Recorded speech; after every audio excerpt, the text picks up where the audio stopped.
come from a state called Kerala in India. Born and brought up in a traditional Catholic family of 9 kids, and I am the baby. 7 brothers and 2 sisters. When I look back into my vocation as such, as I grew up, I have to tell about my maternal uncle, who is a priest in one of the mission dioceses in India. Whenever he used to come for his holidays, he used to visit his sister, that's my mother. And I always saw him in his priestly dress, that is white cassock. Here we wear the black cassock, in India we wear the white cassock. He was ordained as a priest in the year 1969, and I was born in the year 1970.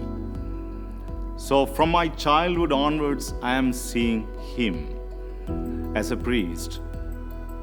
So I feel that must have inspired me to be like that one day. So the seed of priesthood might have been sown at that time in my life, and then it grew up. When I was in 8th grade, I started to realize that's something I want to be a missionary like. I did my studies in a Catholic school, and time to time the priests used to come, the religious priests used to come to give talk on vocation. So that also helped me to, grow in that. When I finished my 10th grade, it was very clear for me. The call was very clear for me. When my friends were very busy in looking for admission for 11th grade, I was busy in looking for an order to join a seminary. I got an application to join one of the mission dioceses in the North India. I went to my pastor to fill up because we need his letter too. I went there, and then he told me, what do you want to go to North India? We have a priest here who has come to preach retreat for the youth. Why don't you meet him? So I decided to meet him, and he was from the Indian Missionary Society. I told him my wish, my desire to join and to be a missionary, and then he told me, Babu, it will be a struggle.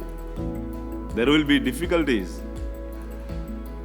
Are you ready to accept those difficulties, those struggles, to be a missionary? And I said, yes. And that yes continues still. I joined this seminary in the age of 16, and I got ordained in the age of 28. The name of the order is Indian Missionary Society. The charism of the order is pioneering evangelization. That means make known Christ to the unknown, and mostly working among the non-Christians. We also give more importance for educating the poor children, and therefore we have a few hostels where the poor children remain there and do their studies. We also do a lot of social work, some sort of awareness, creating awareness among the people, what is their right, like that. We have around 555 members in the order. Among that, 450 are priests, 9 evangelical brothers, and 97 brothers, students, those who are doing their philosophy and theology. Now, when I look into my priestly life, there will be ups and downs in any sort of life, any kind of life. But I am so happy because the Lord called me as I look back to what Jesus told Peter. Peter, being a fisherman, so expert in fishing, tried the whole night and didn't get any fish. But Jesus told him, "Why don't you cast your net on the other side of the boat?" And there Peter again said, being an expert in fishing, he told him, "The whole night we tried, we didn't get anything."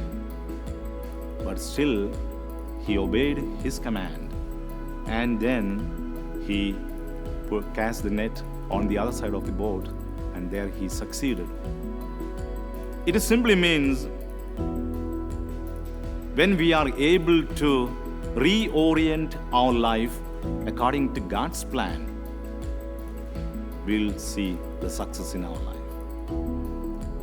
But we human beings, sometimes what we try to do, thinking that we have the capacity, we have the power, we have the ability, we try to implement our own plans, and there we fail sometimes. But if we are able to reorient our life with His plan, with God's plan, there we will see the success. We will be happy, we'll be able to enjoy His peace, His compassion, mercy, forgiveness, kindness, everything there, what He wants to give to us. I don't think that everything will be very smooth in my priestly life. There will be ups and downs. And I am ready to accept those things because I have said yes to the Lord. When I am able to reorient my life according to His plan, there I am able to be so happy. I am able to find that peace. I am able to be joyful in my priestly life. And I thank the Lord for helping me continue to say that yes, which I said at the age of 16. And the Lord is there to help me, blessing me, to be His priest, to be His servant, to serve the humanity. And that's what I feel in my priestly life. Next year, that is 2023, April 17th, I will be entering into my 25th year of my priesthood. I thank the Lord for everything, because it is not that I chose, it is He who chose me to be with Him, to do His work on this earth.